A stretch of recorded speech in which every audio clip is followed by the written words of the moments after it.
একদম অটো থেকে নেমে বাঁ সাইডের গলিটা ধরে যেখানে মায়ের ছবি, ফুলমালা আছে, মা বিপত্তারিণী মায়ের বিগ্রহ, মা দুর্গা মহিষিংহ অবতারের বিগ্রহ বাহিনী দেবীর সাধনা বাবা দুলাল বেল গাছের নিচে বসে করতেন। সেই হ্যালো বন্ধুরা, ওয়েলকাম টু মাই চ্যানেল। সকলে কেমন আছো? আশা করি খুব ভালো আছো। আবার একটা নতুন ব্লগে তোমাদের সকলকে স্বাগত জানাই। তো তোমরা দেখতেই পেলে কবি নজরুল মেট্রো স্টেশন থেকে আমি বেরিয়ে পড়েছি। বেরিয়ে সোজা একটু হেঁটেই দেখতে পাবে এরকম অটো স্ট্যান্ড রয়েছে। তো আমরা এই অটো করে নিয়েছি, অটোতে পার হেড 20 টাকা করে নিয়েছে। তো আমরা এই অটো করে একদম পৌঁছে যাবো চণ্ডীবাড়ি। চলো দেখতে থাকো, ভিডিওটা স্কিপ না করে। আশা করি তোমাদের ভালো লাগবে। গড়িয়া বারুইপুর রাস্তায় রাজপুর বাজারের আগে বাঁ দিকের পথ ধরে কিছুটা এগোলে বিপত্তারিণী চণ্ডীবাড়ি পড়বে। তো দেখতেই পেলে আমরা একদম অটো থেকে নেমে বাঁ সাইডের গলিটা ধরে সোজা চলে এলাম। প্রায় 15 মিনিট মতো আমাদের হাঁটতে হয়েছে। আর দেখো এই হচ্ছে গেট, আর গেটের ঠিক বাঁ সাইডেই কিন্তু এখানে মায়ের বাড়ি খোলার সময়, পুজোর টাইম সমস্তটাই দেয়া আছে। আর দেখো কি সুন্দর, অপূর্ব সুন্দর লাগছে এই গেটটা। আর গেটের মাথায় লেখা আছে বিপত্তারিণী চণ্ডীবাড়ি। তো চলো ভেতরে যাব আর সমস্ত ডিটেলস তোমাদের সঙ্গে শেয়ার করব। প্রথমেই ঢুকেই এই গেটটা কিন্তু দেখার মতো। আর গেট দিয়ে ঢুকেই প্রথমে বাঁ সাইডে পড়বে একটা ফোয়ারা। আর ফোয়ারার পাশে কিন্তু কিছু গাছ বসানো আছে ফুলের।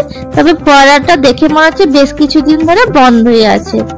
চলো আমরা সামনের দিকে এগোচ্ছি। সামনের গ্রাউন্ডটা কিন্তু বেশ বড়। রাজপুরের বিপত্তারিণী চণ্ডীবাড়ি ভারতের অন্যতম একটা পবিত্র মন্দির হিসেবে শীর্ষস্থান দখল করে আছে। এটি একটি জাগ্রত মন্দির।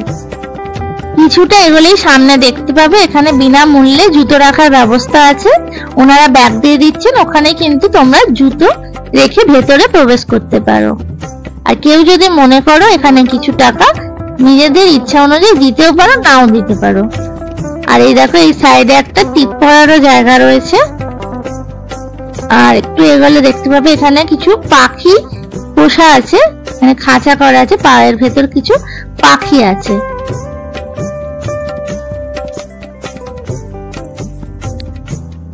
এখানে কিন্তু টয়লেটের সুব্যবস্থাও রয়েছে, এক সাইডে মহিলাদের এবং তার পাশে আছে পুরুষদের। তো তোমরা চাইলে এটা ব্যবহার করতে পারো, এখানে কোনো টাকা লাগছে না। তারপরে এই সাইডে দেখো এখানে বেসিন করা আছে যেখানে হাত ধুতে পারবে তোমরা, আর পানীয় জলেরও ব্যবস্থা আছে। তারই পাশে দেখতে পাচ্ছ এই দোকানগুলো। তো আমি এসছিলাম 2:30টার দিকে, তখনও পর্যন্ত সব দোকানগুলো খোলেনি। যেগুলো খুলেছে তোমাদের দেখিয়ে দিচ্ছি। এখান থেকে তোমরা মিষ্টান্ন এবং পূজা সামগ্রী কিনতে পারো। চলো, এখানে গাড়ি পার্কিং এরও ব্যবস্থা আছে। কেউ যদি 2 চাকা বা 4 চাকা নিয়ে আসো তো ভেতরে এখানে পার্কিং করতে পারবে। আর ঠিক এই দোকানগুলোর পাশ দিয়েই রয়েছে মায়ের বাড়ির ভেতরে যাওয়ার প্রবেশ পথ। তো দেখো এই রয়েছে প্রবেশ পথ। আর এখানে কিন্তু কিছু ছোট ছোট দোকান রয়েছে যেখানে মায়ের ছবি, ফুলমালা, শাড়ি, ধূপ সামগ্রী এবং পূজা সামগ্রী তোমরা এখান থেকে নিতে পারো। এখানে কোনো ডালা সিস্টেম নেই, তোমাদের যেমন ইচ্ছে তোমরা মায়ের পুজোর জন্য নিতে পারো।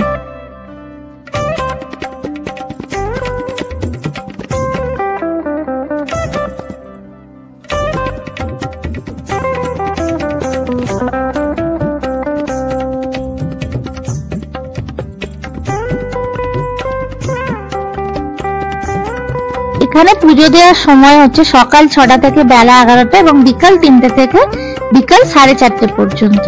চলো এই হচ্ছে মায়ের বাড়ির যে প্রবেশ পথ, সেই প্রবেশ পথ। জুতো কিন্তু বাইরে রেখেই আসতে হবে। আর এখান দিয়ে আমরা ভেতরে যাব এবং মায়ের দর্শনও করাবো। চলো তোমরা আমার সঙ্গে থাকো। আর ভিডিওটা যদি ভালো লাগে তাহলে প্রচুর প্রচুর লাইক আর শেয়ার করে দিও। তো ঢুকেই ঘরের মধ্যে তোমরা এই জায়গাটা দেখতে পাবে একটা লিফট রয়েছে। তবে এই লিফটটা সকলের জন্য নয়, কোনো বয়স্ক মানুষ বা প্রতিবন্ধী মানুষ যদি যেতে চায় তাহলে ওখানে কথা বলতে হয় অফিসে। আর তার পাশ দিয়েই রয়েছে সিঁড়ি। তো আমরা সিঁড়ি দিয়ে উপরে উঠে যাব। তার আগে তোমাদের দেখিয়ে দিই, এইখানে একটা বড় গেট রয়েছে দেখতে পাচ্ছি। তবে গেটটা এখন সুতো দিয়ে বাঁধা রয়েছে। আর এই সাইডটা রয়েছে শক্তি সাধনার পীঠ। সেটাও তোমাদের দেখিয়ে দিই কিরকম চণ্ডীবাড়ির যে ম্যাপটা সেটা কিন্তু এখানে ড্রয়িং করা আছে। চলো আস্তে আস্তে আমরা সিঁড়ি দিয়ে ওপরের দিকে যাচ্ছি। দেখতে পাচ্ছ পুরোটাই কিন্তু সাদা মার্বেল পাথরের তৈরি।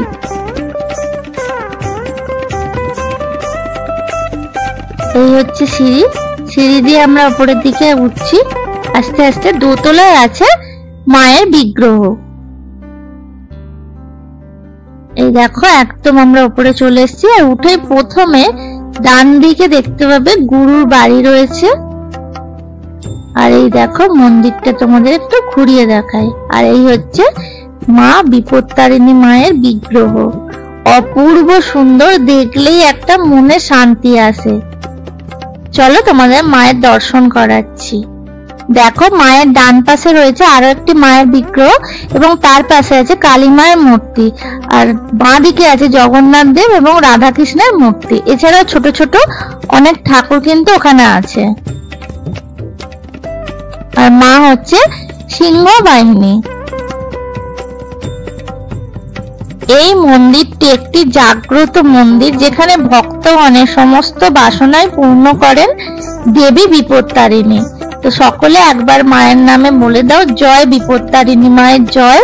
সকলের ভালো করো, সকলকে ভালো রেখো। এখানে বিপত্তারিণী মা ছাড়াও আরো অনেক দেবদেবী এখানে বিগ্রহ রয়েছে, তো সেগুলো তোমাদের দর্শন করায়। প্রথমেই তোমাদের হনুমানজির দর্শন করালাম এবং তার পাশে আছে গুরুদেব ও গুরু মাতার ফটো। তো তার পাশে একটু এগোলেই দেখতে পাবে অফিস রুম রয়েছে। আর এই দেখো এই জায়গাটা কিন্তু বেশ বড়। আর এখানে তোমাদের আগেই বললাম আরো কিছু ঠাকুরের বিগ্রহ আছে, সেগুলো আগে তোমাদের দর্শন করিয়ে দিই। দেখো প্রথমেই রয়েছে মা দুর্গা মহিষাসুর মর্দিনী।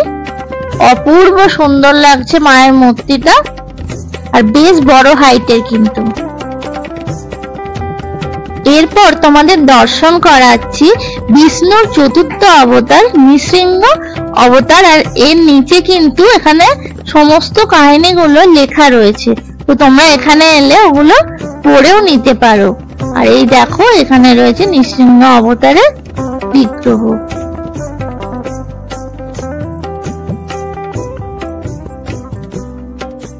তার পাশেই রয়েছে গুরুদেব ও গুরুমাতার দুটো বিগ্রহ।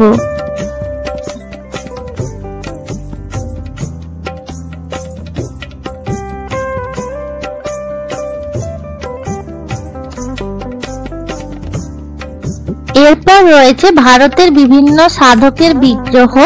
বাবা দুলালের মতে সমস্ত সাধকই আলাদা রূপে একই মানুষ, অর্থাৎ একই ব্যক্তি, এটাই বোঝাতে চেয়েছেন।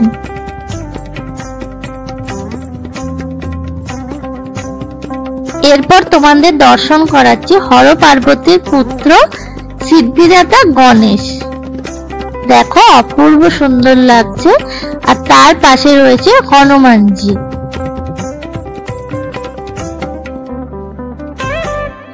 এরপর দেখো এই সাইডে একটা কাউন্টার করা আছে, ওখান থেকে তোমরা বইও কিনতে পারো।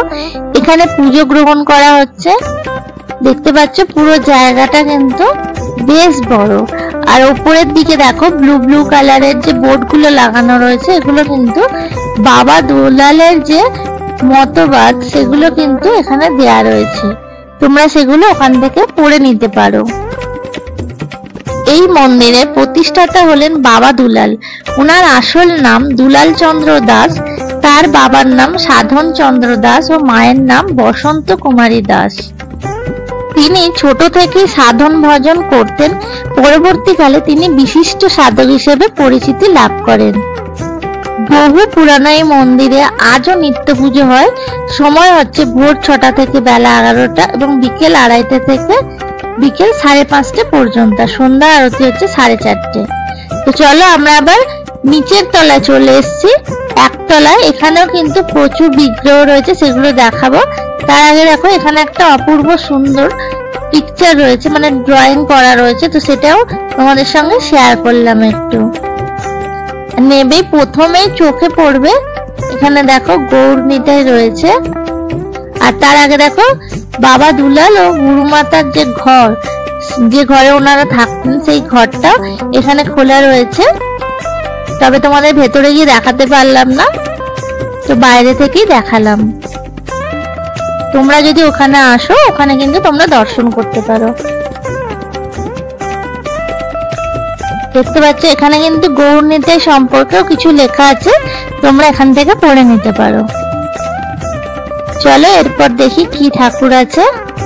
এরপর রয়েছে লক্ষ্মী ও নারায়ণ।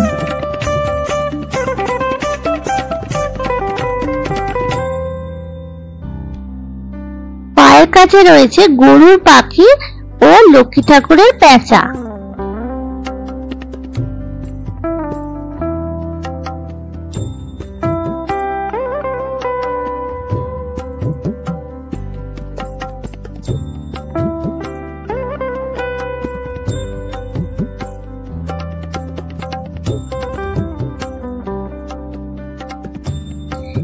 এরপর রয়েছে রাম ঠাকুর ও সীতা মা একসঙ্গে বসে আছে।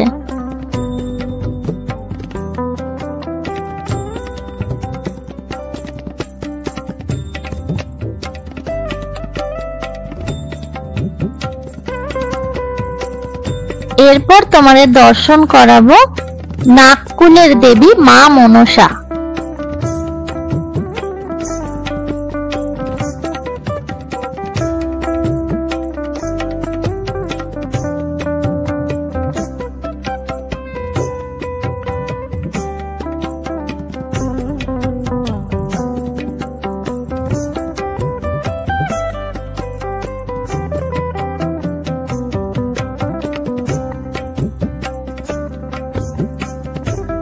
মা মনসার পরের যে মন্দিরটা, সেখানে রয়েছে শীতলা মাতা। চলো শীতলা মায়েরও দর্শন করাই।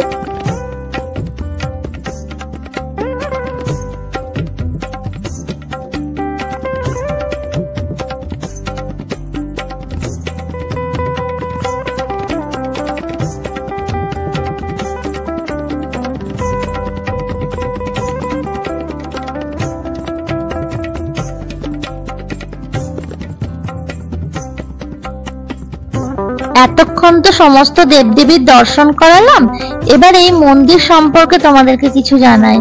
এখানে কথিত আছে বাবা দুলাল দেবীর দর্শন পেয়েছিলেন। দেবী তাকে বলে দিয়েছিলেন তার রূপ কেমন হবে, কি হবে তার পূজার পদ্ধতি। সেই সবকিছু মেনেই তৈরি হয়েছে দেবী চণ্ডীর বিগ্রহ, যাকে ঘিরে রয়েছে বহু অলৌকিক কাহিনী। এখানে দেবী চণ্ডীর 4টি হাত, তার মধ্যে এক হাতে রয়েছে খড়গ, এক হাতে রয়েছে ত্রিশূল, আর অন্য 2 হাতে আছে দেবী ভরাবয় এবং অভয় দানকারিণী। আমরা এবার মন্দিরের বাইরে চলে এসেছি, আর এখানে দেখো লেখা রয়েছে রত্ন বেদি দিয়ে অ্যারো করা রয়েছে। তাহলে তোমাদের বলি রত্নবেদী কি, চলো সেটা তোমাদের দর্শন করাই।